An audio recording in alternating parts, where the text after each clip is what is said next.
좋은 아침입니다. 고린도후서 7장 2절에서 9절 말씀 보도록 하겠습니다. 2절 마음으로 우리를 영접하라. 우리는 아무에게도 불의를 행하지 아니하고 아무에게도 해롭게 하지 아니하고 아무에게도 속여 빼앗은 일이 없노라.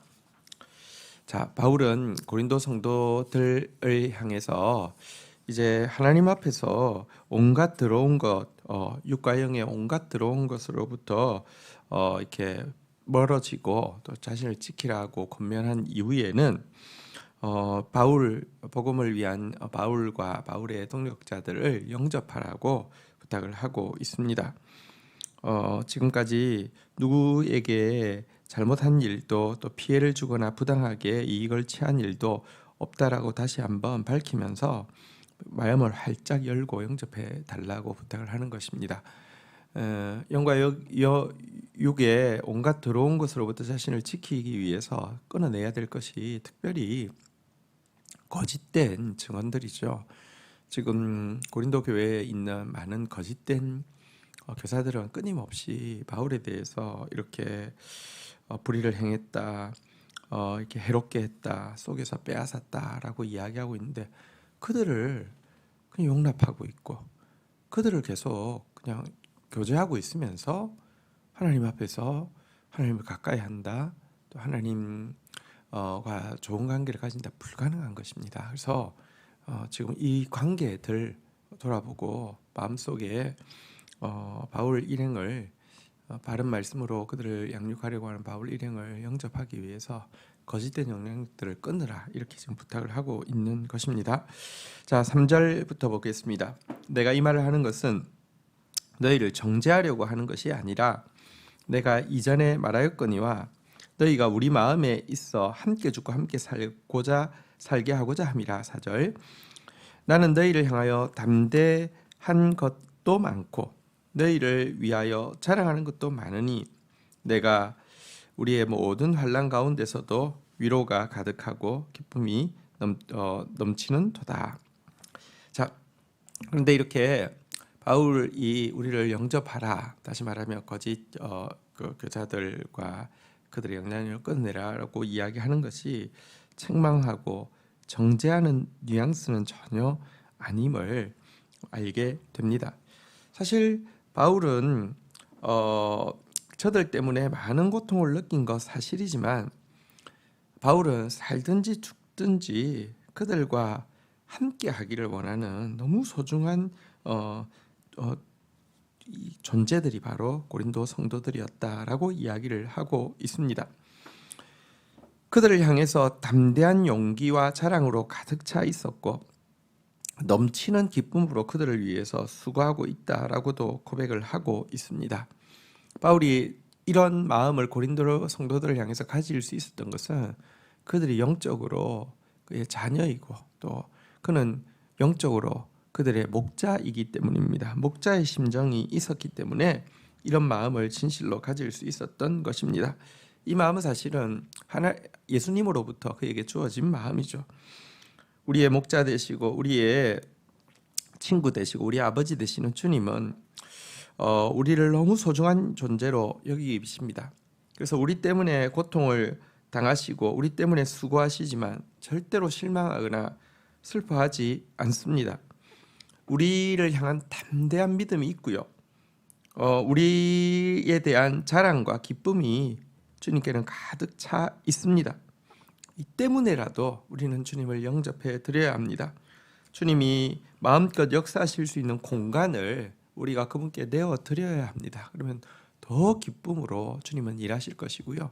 당신이 가지고 있는 담대한 확신이 결국은 이루어지게 하실 것이고 당신이 가지고 있는 자랑과 기쁨이 근거 없는 것이 아니라 실제 근거 있는 것이었음을 세상이 보게 해 주실 것입니다. 주님을 더 뜨겁게 오늘 영접하고 주님께 자유롭게 일할 수 있는 공간을 우리의 그 내면에 쳐서 우리 영혼을 그분의 공간으로 내어드리기를 주의 이름으로 축복합니다. 5절입니다. 우리가 마게도냐에 이르렀을 때에도 우리 육체가 편하지 못하였고 사방으로 환난을 당하여 밖으로는 다툼이요 안으로는 두려움이었노라.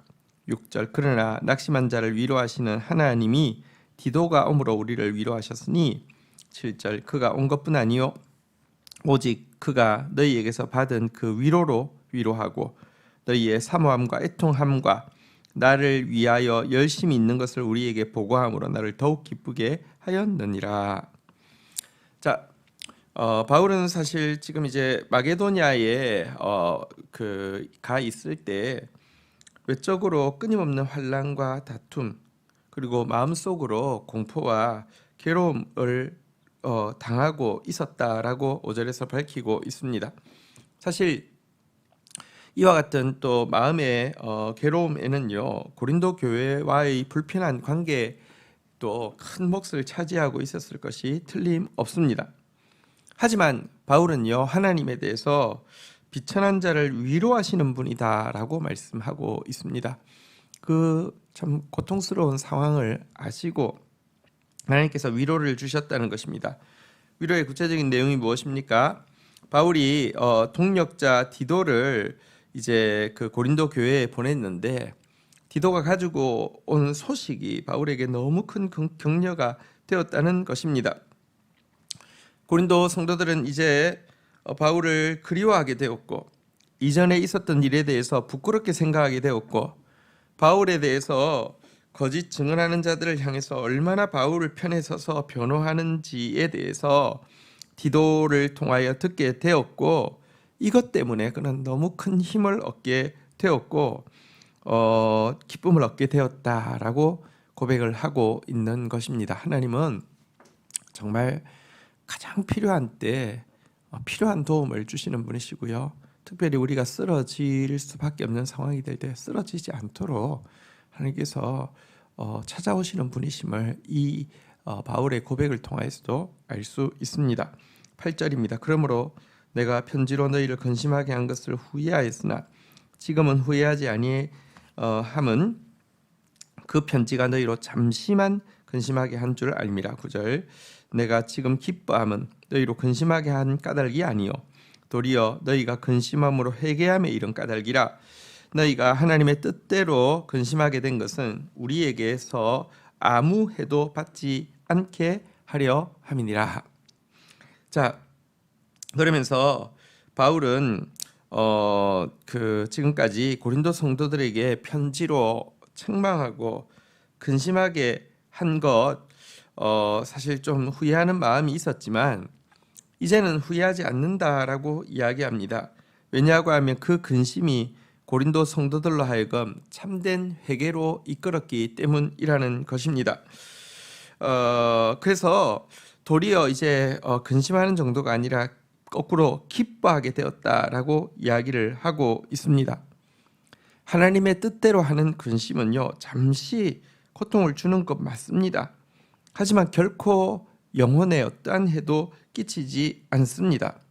그리고 그 근심 앞에서 우리가 참으로 돌이켜 회개했다고 하면 하나님이 가장 크게 기뻐하실 뿐만 아니라 우리 영혼에도 가장 큰 치유와 축복이 된다는 것을 기억해야 합니다. 하나님의 책망 앞에서 진실로 회개할 수 있음으로 말미암아 그 책망을 통하여서 참된 기쁨을 하나님께 드리고 또 우리 영혼 가운데 참된 회복이 있기를 주의 이름으로 축복합니다. 주신 말씀을 붙잡고 기도하며 나가도록 하겠습니다.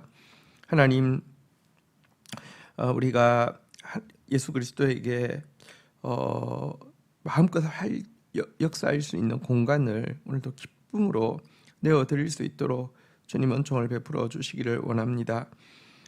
주님, 우리를 당신의 자랑으로 삼으시고 당신의 기쁨으로 삼으시고 우리를 향해서 가지고 있는 담대한 확신이 있으신데 이것 우리의 삶으로 드러내실 수 있도록 우리에게 너의 영혼을 나에게 온전히 맡겨달라고 부탁할 때에 하나님 더 활짝 마음은 열고 더 전적으로 주님께 우리를 올려드리는 자 되어질 수 있도록 주님 인도하여 주옵소서.